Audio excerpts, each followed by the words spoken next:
Maha Mulia Tuhan. Shalom semua.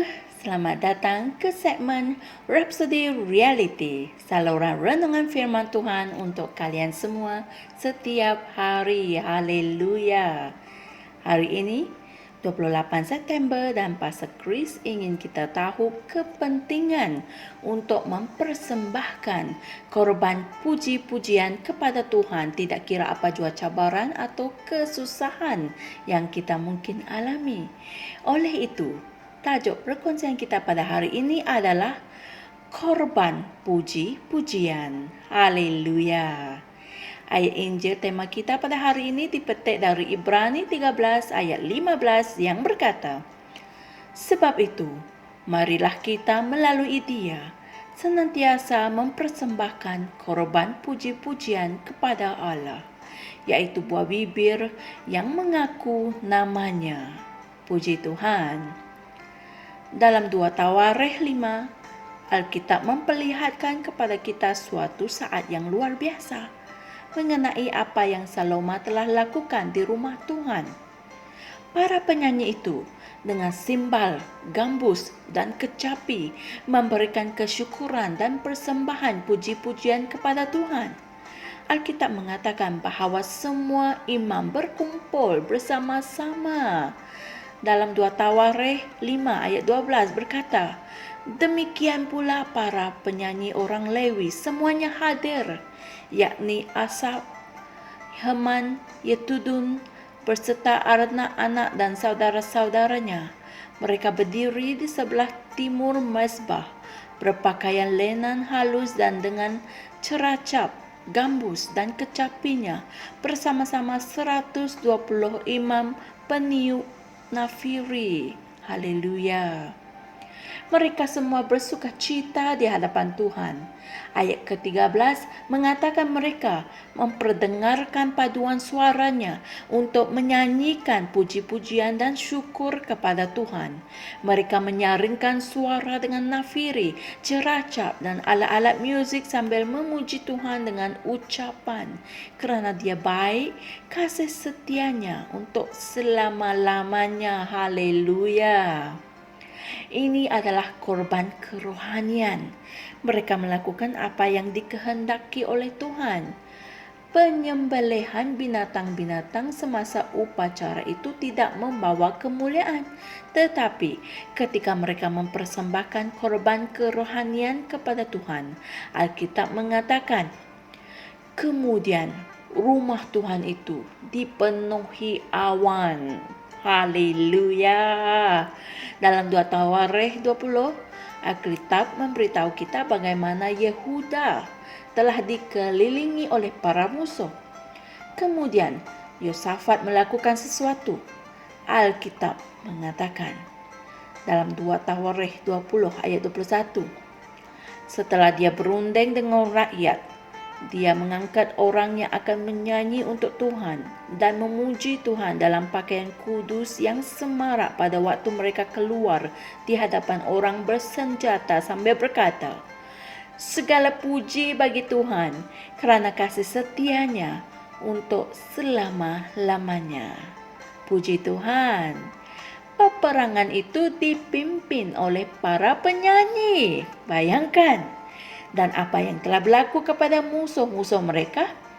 Alkitab mengatakan dalam 2 Tawarikh 20 ayat 24, "Tampaklah mayat-mayat yang berkelimpangan di tanah dan tidak ada yang selamat." Puji Tuhan. Haleluya.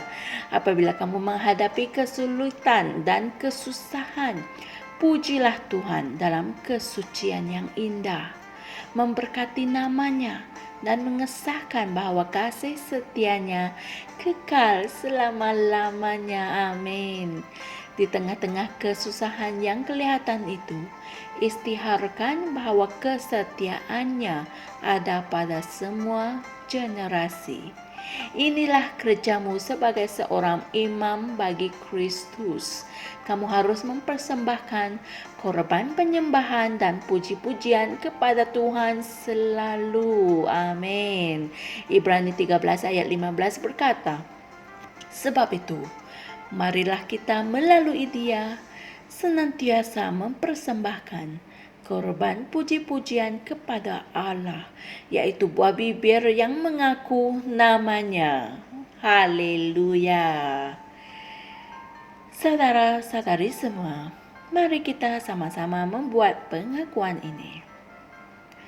Ya Tuhan, aku menyembah Engkau kerana kebesaran-Mu.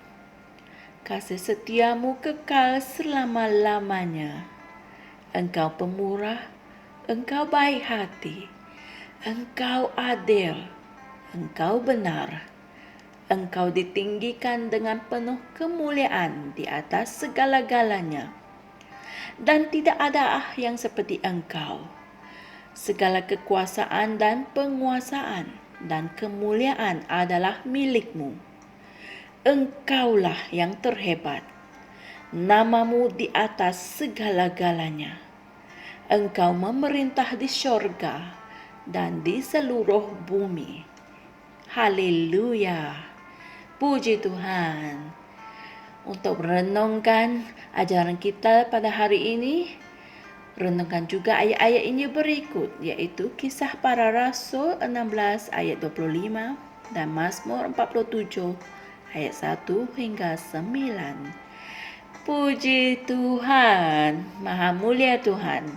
Ingatlah, tidak kira apa jua kesusahan atau kesulitan yang kamu hadapi, teruskanlah memberi pujian kepada Tuhan, kerana itulah kuncimu untuk hidup dalam kemenangan selalu. Amin. Jumpa lagi esok semua dan Tuhan berkati. Shalom. Kami percaya saudara-saudari semua telah diberkati dengan perkongsian firman dari Rhapsody Reality.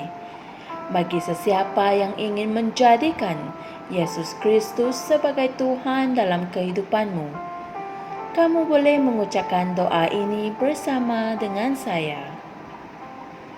Ya Tuhan Allah, aku mempercayai Yesus Kristus, Anak Allah yang hidup dengan sepenuh hatiku. Aku percaya Dia telah mati untukku dan Allah telah membangkitkan Dia dari kematian. Aku percaya Dia hidup hari ini. Aku mengaku dengan mulutku bahawa Yesus Kristus adalah Tuhan dalam hidupku mulai dari hari ini. Melalui Dia dan di dalam nama-Nya, aku mempunyai kehidupan yang kekal. Aku telah dilahirkan semula. Terima kasih Allah kerana menyelamatkan jiwaku.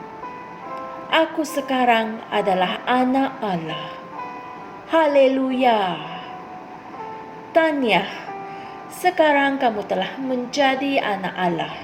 Untuk apa-apa sebarang pertanyaan atau untuk mendapatkan lebih banyak maklumat mengenai bagaimana untuk bertumbuh sebagai seorang Kristian, anda semua boleh hantar mesej di akaun Facebook kami atau email kami di tni.msia@gmail.com. Sekali lagi, tni.msia@gmail.com. Tuhan berkati anda semua.